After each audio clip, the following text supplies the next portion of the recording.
90 రోజుల కోర్సు పూర్తి చేస్తే చాలు 100% ప్లేస్మెంట్ సపోర్ట్ తో సాఫ్ట్వేర్ జాబ్ మీ సొంతం. వెంటనే కోడ్ జ్ఞాన్ డెస్టినేషన్ ని సంప్రదించండి. నమస్కారం, సుమన్ టీవీకి స్వాగతం. 2025 సంవత్సరం నవగ్రహాల స్థితిగతులు ఎలా ఉన్నాయి, ద్వాదశ రాశుల వారికి ఎటువంటి ఫలితాలని అందజేస్తున్నాయి, ఈ విషయాన్ని తెలియజేసేందుకు మనతో పాటు ఉన్నారు ప్రముఖ జ్యోతిష శాస్త్ర పండితులు, శ్రీచక్రపీఠ వ్యవస్థాపకులు బ్రహ్మశ్రీ ప్రదీప్ జోషి గారు. గురుగారు నమస్కారం. శ్రీమాత్రే. గురుగారు, 2025 సంవత్సరం మరి తులారాశి వారికి దశ తిరగబోతుందా, ఎలా ఉండబోతుంది? శ్రీ గురుభ్యో నమః. శ్రీమాత్రే. తులారాశి తక్కడ వీళ్ళు ఈ 3 నెలలు మాత్రం రెస్ట్ తీసుకోండి. 3 నెలలు జనవరి నుంచి మార్చ్ వరకు మాత్రం రెస్ట్ తీసుకోండి. మంచి రెస్ట్ అంటే ఎంత రెస్ట్ తీసుకోవాలంటే ఇక నెక్స్ట్ దబిడిదిబిడే ఫుల్ పనులు ఉంటాయి. ఇంకా మంచి టైం వచ్చింది. సో మంచి రెస్ట్ తీసుకోండి. ఎంత రెస్ట్ తీసుకోవాలో అంత రెస్ట్ తీసుకోండి. ఎందుకోసమంటే ఒకేసారి 6వ స్థానం లోపలికి శని వస్తున్నాడు, తర్వాత భాగ్యస్థానం లోపలికి గురువు వస్తున్నాడు. సో శని గురువులు ఇద్దరు కూడా కలిసి వస్తున్నారు. 12 ఏళ్ల తర్వాత 12 ఏళ్ళకు ఒక్కసారి మాత్రమే గురువు భాగ్యంలోకి వస్తాడు, అంటే అదృష్ట సమయం. సో మీ లక్ టైంని చెక్ చేసుకునే టైం ఇదే. అది కాకుండా శత్రుస్థానము లోపల 6వ స్థానములో శని వస్తున్నాడు. అప్పులు తీర్చుకునే టైం ఇది. శత్రువులు, రోగములు, రుణము, దుఃఖము, అపశయ్య, పీడ, నష్టము, కష్టము ఇవన్నీ కూడా దూరం అయ్యే టైం ఇదే. కానీ దూరం అవ్వాలంటే మీరు మెంటల్గా ప్రిపేర్ అవ్వాలి. మీరు యాక్సెప్ట్ చెయ్యాలి. కొన్ని ఓటమిని యాక్సెప్ట్ చెయ్యాలి. సారీ చెప్పడం నేర్చుకోవాలి. సారీ చెప్పలేదా శని ఏం చేయలేడు. ఎందుకోసమంటే మనం ఎక్కడ పట్టుకోవాలి, ఎక్కడ వదలాలి ఇది తెలుస్తేనే జీవితం. పట్టుకునేది పట్టుకోవాలి, వదలాల్సింది వదిలేయాలి. ఇప్పుడు నా జీవితంలోనే ఒకటి జరిగింది.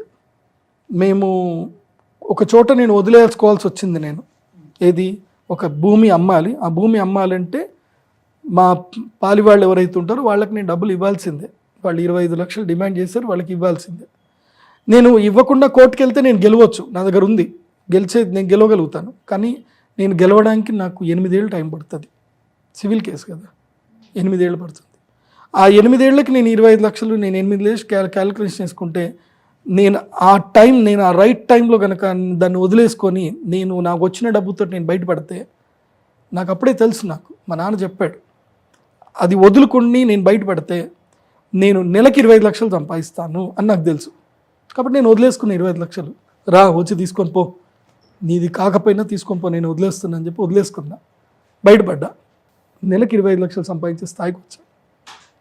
అలా రావాలి అని అంటే కొన్ని వదులుకోవాలి. మెయిన్గా ఈగో వదులుకోవాలి. అన్నదమ్ముల మధ్యన వ్యవహారంలో ఏమైనా వదులుకోవాలి. ఇప్పుడు చాలామంది జీవితంలో ఇప్పుడు ఎవరైనా పల్లెటూర్లలో వాళ్ళ భూములు అమ్ముకొని వాళ్ళు సిటీకి వస్తారు. వాళ్ళు అక్కడ అన్నదమ్ముల మధ్యన కొట్లాట్లు అవి ఉంటే కొంతమంది ఏంటంటే వాళ్ళు ఊరు వదలరు.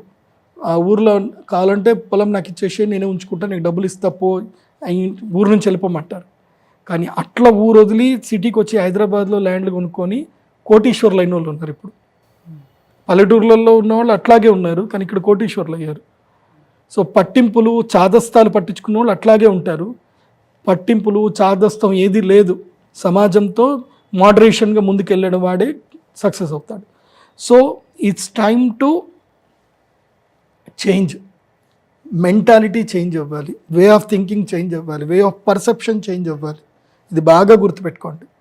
అండ్ మెయిన్గా బిజినెస్ మెంటాలిటీకి బాగా అలవాటు పడిపోవాలి.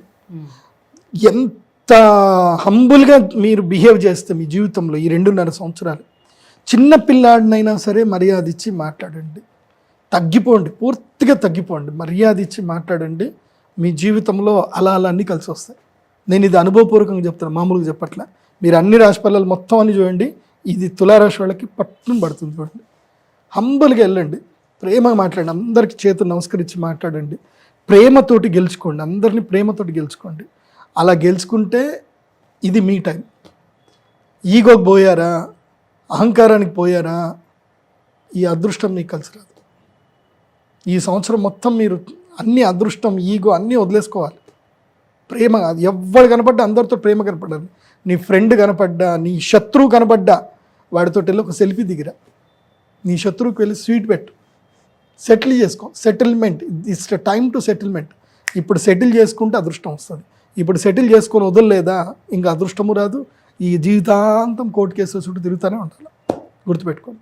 మరి ఎలాంటి పరిహారాలు పాటించుకోవాల్సిన అవసరం ఏమైనా ఉంటుందో వీళ్ళకి? ఎందుకోసం అంటే ఇది లైవ్ ఎగ్జాంపుల్ చెప్తాను. ఈ మధ్యన ఒకటి జరిగింది, ఒక ఇష్యూ జరిగింది. ఆ ఇష్యూ జరిగినప్పుడు ఇమ్మీడియట్లీ పోయి ఆ పిల్లాడు పడిపోయాడు, వాళ్ళ అమ్మ చనిపోయింది. అది జరిగిన నెక్స్ట్ డేనే పోయి టీం అంతా కూడా కలిసి అలాగ అప్పుడే ₹1,00,00,000 ఇచ్చేసిండి మాట్లాడించుంటే ఇంత పంచాయతీ అయ్యేది కాదు.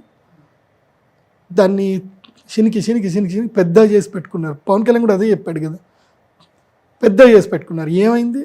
ఇంకా పోయింది, ఇటు పరుగు పోయింది, ఇటు మెంటల్ టెన్షన్ అయింది, అన్నీ అయ్యి. అదే చెప్తున్నా, సేమ్ ఇదే ఎక్స్పీరియన్స్ మీకు. గోటితోటి పోయేదని గొడ్డల దాకా తెచ్చుకోవద్దు. ఇప్పుడు పోతుంది, గోటితోటి అన్నీ పోతాయి. సెటిల్ చేసుకోండి తులారాశి.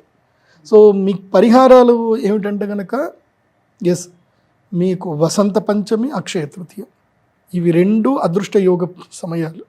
ఎందుకోసమంటే మీరు నెగిటివ్ వదిలేసుకొని పాజిటివ్లోకి ఎంటర్ అవుతున్నారు కదా. సో పాజిటివ్లోకి ఎంటర్ అవ్వాలంటే you should invite the positive. So మీ శరీరంలో ఉన్న నెగిటివ్ అంతా పోవాలి అని అంటే మీరు యజ్ఞక్రియ చేయాలి, తంత్ర సాధన చేయాలి. రాజశ్యామల, కమలాత్మిక, ఇవి 2 చేసుకోవాలి, తప్పకుండా చేసుకోండి. నేను చెప్తున్నా కదా, మీరు బాగుపడతారు. తులారాశికి ఇది 12 ఏళ్ల తర్వాత అదృష్ట సమయం. ఇది మళ్ళీ రాదు, ఇంకా యూటిలైజ్ చేసుకోవాలి.